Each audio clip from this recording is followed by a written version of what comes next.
Hello and welcome to ETAuto. Today we have Mr. Naveen Soni, President Lexus India, to talk to us about the luxury car market and how it is shaping up in this financial year as well as calendar year. Welcome to the show, sir. Thank you. Thank you so much for having me here. So first of all, I would like to understand about the Lexus LM. That kind is a new category that you are trying to pitch in because it's a luxury MPV. And what has been your experience, and what is your expectation from this product? Given you have Wellfire from Toyota. Sure. See, every product has a market that is to be created, and in this case, what we have realized is that intercity distances are actually shortening. If there is a distance of a travel up to 3 hours, nobody would like to kind of go to the airport, wait at the airport, take a 1 hour flight, and then wait on the other side for 1 hour to reach to this final destination. This vehicle is a unique by itself because it's like a mobile office. It's not a van, it's not a car, it's like a mobile office for somebody who wants to travel from point A to point B. Short to mid distances, I think they can easily travel in this vehicle, and it takes about, say, as I said, distances of about 3 hours can seamlessly be covered without interrupting your office schedule or your business schedule. So there is a 48-inch TV that is there inside the vehicle. There are two luxurious seats, super luxury seats that are there. You can continue doing your office as if you have never left your office, and at the same time, it provides all the super luxury comforts that this vehicle one can even think of. And therefore, I would we are very excited to present this to the market here. So I think this is one of the first of its own kind of category. Absolutely. And Absolutely. I think no other luxury car manufacturer has tried Absolutely. this category. Absolutely. So what is the sizable market for it currently, and See, what is your target segment? We would look at two types of customers. One is the corporates or the businessmen who are wanting to carry on the business without being impacted by flights are there. You have to shut off their phones, etc., etc. So one is that category. One second, of course, is the luxury customer who wants to have the ultimate comfort to travel from point A to point B. So these two type of customers, I think it will draw from various segments. So it's very difficult to kind of put a number to this, but I think it will draw a sizable market, a sizable presence, because as we've been noticing, this is first of its kind vehicle. So it should draw a lot of market from other segments. Yeah. Got it. And so, tell me more about Lexus LM in terms of features that it offers. First of all, and also, are you trying to cater to you might reduce the air tickets for the people like corporates and celebrities? I wish that happens. I mean, I'm not in competition with the airline industry, but I see one of the big enablers that is there is the road infrastructure that is growing.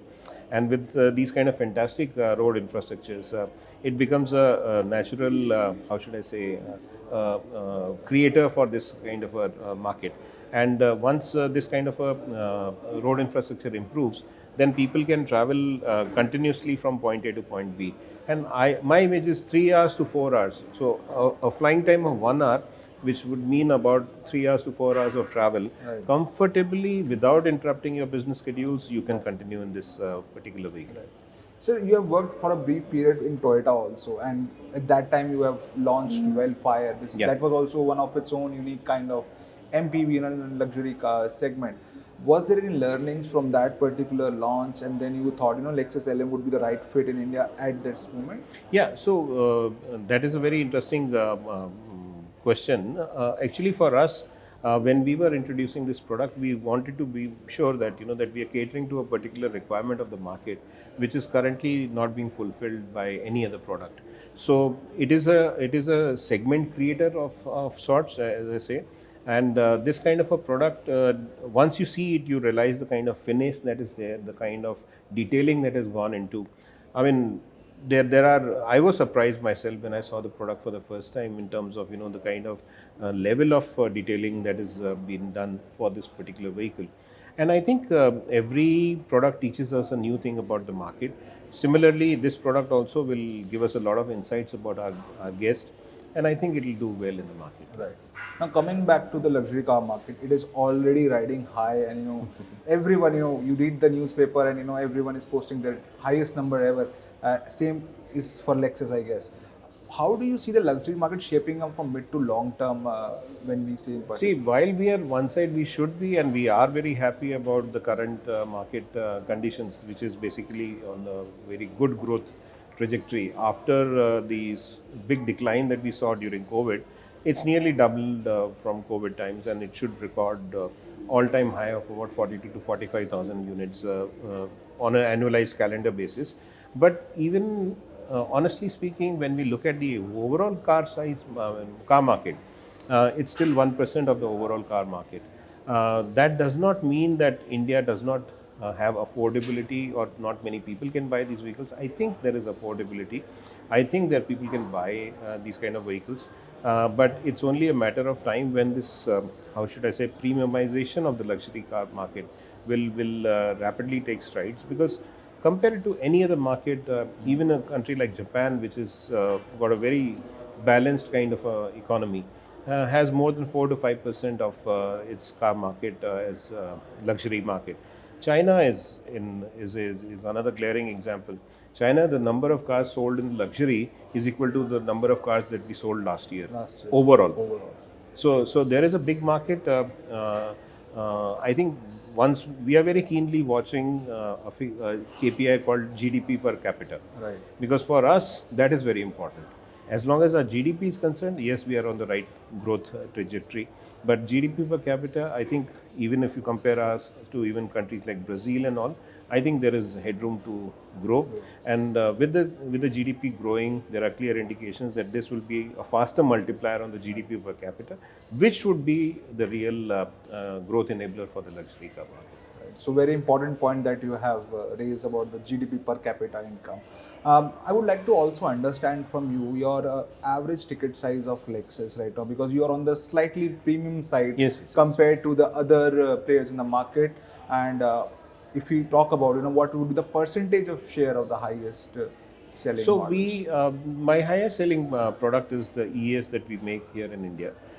It is a passenger car. Passenger cars are an important segment for the luxury car market. Everybody realizes that, because normally a customer who's buying this kind of a vehicle is on the higher side of 40s and 50s. So he prefers. There is a definite segment that prefers to look at sedans as compared to SUVs. But for us, SUVs are a growing segment, and our share of SUVs also will be growing as we go along.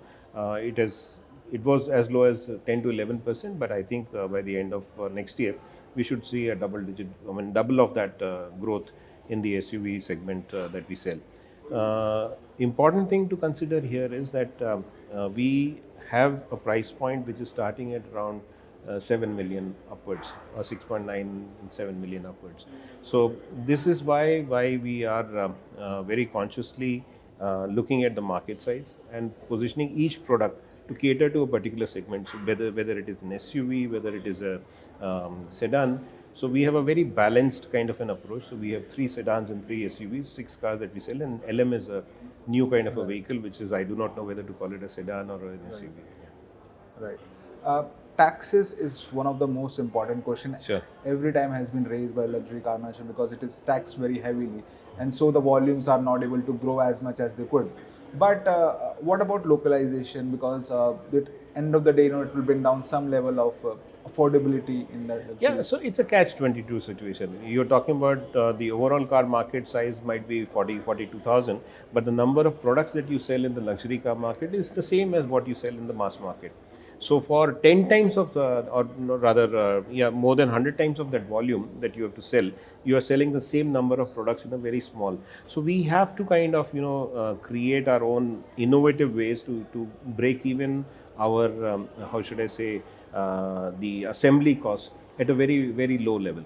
So whereas roughly 1 lakh cars need to be sold by any manufacturer is what we say to make assembly viable in the mass market, it is just 1,000 in this luxury car market. So it's exactly what the size of the market comparison is. So important thing, again, I'm saying, I'm not here to kind of request for any tax benefits or tax incentives or anything like that. I think the most important thing is how this market can grow substantially in terms of overall relation to the market. So I think the penetration of luxury cars has to grow.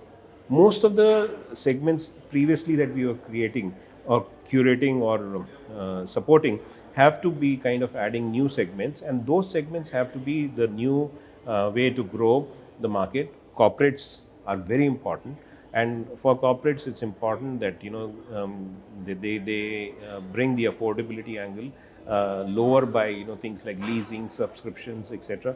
So all these things will put together will result into the overall premiumization of the market.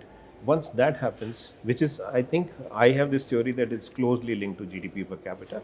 So once that happens, then I think we'll see a rapid growth of the market size. Coming to the tier 1 and tier 2 cities, because when you talk about penetration levels of luxury car market, it's not just limited to metros. Now people are now in tier 1, tier 2 cities are also want to experience luxury. Yeah. What is the status for Lexus India there? So we, because of the nascent history that we have, it's only a 6-year-old organization. So and presence was limited to 7 of the main cities. So now we have increased our footprint rapidly in the last 2 years, and we are now available in about 23 or 24 cities, 23 or 24 touch points in 17 cities. So this has exponentially grown the potential of sales in these smaller markets. While the big markets still dominate, without a doubt, because the market exists there, but the growth rates are like you are anticipating is much faster in the smaller cities, because the aspirations and the availability of information is the same, and there might be a smaller market, but they are growing much faster. What is your overall view on Lexus India from 2 to 3 years term? When do we see Lexus doubling its sales from current? So we have, I think we have already shared this in the public opinion space also, that we have been kind of doubling our sales between last year to the year before. We have doubled the sales, and from this year to next year, again we have an aspiration to grow the numbers, which is resulting into our position growing rapidly in the Asia Pacific context, excluding China and excluding, I think, Japan. Our position has come from the first top 10 to the top 5, and hopefully we should be top 3 by next year end. Yeah. Top 3 for Lexus India in the global market. In the Asia Pacific, excluding China and Japan. Thank you so much for joining us today. Thank you so much.